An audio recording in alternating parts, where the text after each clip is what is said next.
کب تک ہم قرآن بغیر سمجھے سنتے رہیں گے اور پڑھتے رہیں گے؟ کب انڈرسٹینڈنگ آف قرآن کریں گے؟ میں نہیں کہتا، ہونا تو یہی چاہیے کہ مسلمان ہونے کی حیثیت سے مجھے اور آپ کو پورا قرآن ایک بار تو زندگی میں ہم نے ترجمہ اور تفسیر سے پڑھا ہوتا۔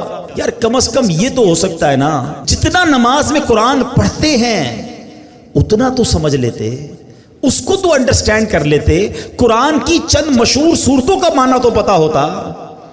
مگر خشوع و خضوع کا تو عالم یہ ہے کہ نماز میں دھیان ہی کہیں اور ہوتا۔ لوگ کہتے بھی ہمارا دھیان کہیں اور ہوتا ہے۔ وہ مشہور چٹکلا ہے نا کہ ایک صاحب آئے، عشاء کی جماعت چلی گئی، رونے لگ گئے، تو نمازیوں نے کہا یار نہیں رو بھائی، اتنی نماز سے محبت، اتنی جماعت سے محبت کہ جماعت چلی گئی اب رو رہے۔ کہتے یار بات یہ نہیں ہے، مسئلہ یہ کہ روز دکان بند کر کے عشاء کی جماعت میں آتا تھا، امام صاحب 4 رکعت پڑھاتے تھے، میں پورا حساب ملا لیتا تھا، اب جماعت تو چلی گئی، اب حساب کب ملاؤں گا اور نماز کب پڑھوں گا؟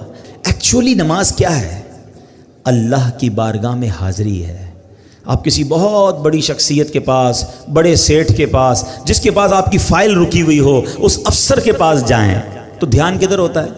بالکل اس کی طرف فوکس، ہاتھ بندھے ہوئے، سر میرا چھوٹا سا کام، پلیز سائن کر، اتنی اس سے لجاجت، اس کی طرف فوکس۔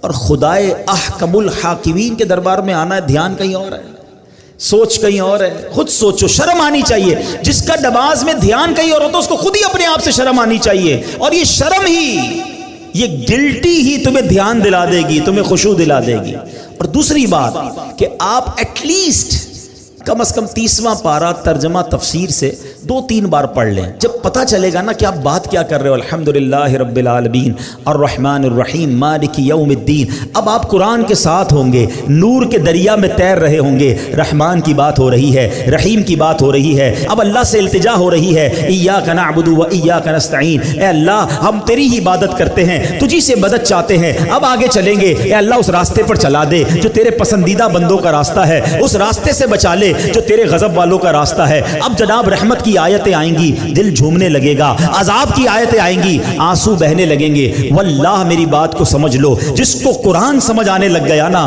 کبھی کبھی جب اچھا قاری تلاوت کرتا ہے، امام صاحب تلاوت کرتے ہیں نا، جن کو قرآن سمجھ آ رہا ہوتا ہے نا، وہ کہتے ہیں امام صاحب رکوع میں نہ جائیں، اور تلاوت کریں، اللہ کی اور باتیں سنائیں، ہمیں اور قرآن کی باتیں سنائیں، کیونکہ قرآن کے ساتھ وہ اٹیچ ہو جاتے ہیں۔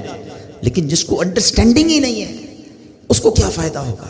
پلیز قرآن سے ایسی دوستی کرو۔ اور میں آپ کو کوئی بہت بڑا کام نہیں بتا رہا، کم از کم 30واں پارہ ترجمہ تفسیر، اب تو صراط الجنان آ گئی ہے، حاصل کر لے، پڑھ لیں، آپ کی زندگی بدل جائے گی۔ واللہ جس کو نماز سمجھ آنے لگ جائے گی اس کو نماز کا مزہ ہی اور آتا ہے۔ سبحان ربی العظیم جب وہ کہتا ہے اور وہ سمجھتا ہے کہ میں عظیم رب کی تعریف کر رہا ہوں، تو بعض اوقات تو آنکھوں سے آنسو نکلتے ہیں۔ سجدے میں جا کر سر جھکا کر سبحان ربی العالی جب دل کی گہرائیوں سے بندہ ادا کرتا ہے تو اللہ کو گویا یہ کہہ رہا ہوتا ہے، اے اللہ سر بھی تیرے دربار میں جھکا دیا، اب میں نے سب کچھ تیرے دربار میں جھکا دیا ہے، اپنا سراپا تیرے بارگاہ میں جھکا دیا ہے، اے اعلیٰ رب، اے مالک، اے خالق، اے سب سے بڑے مولا، اب مجھ پر نگاہ رحمت فرما دے۔ پھر بندہ اس کیفیت سے نماز پڑھتا ہے۔ تو اگر نماز کا لطف لینا چاہتے ہو تو نماز کو سیکھیں، نماز کو انڈرسٹینڈ کریں، نماز کے اندر جو قرآن ہے کم از کم اس کو جانیں۔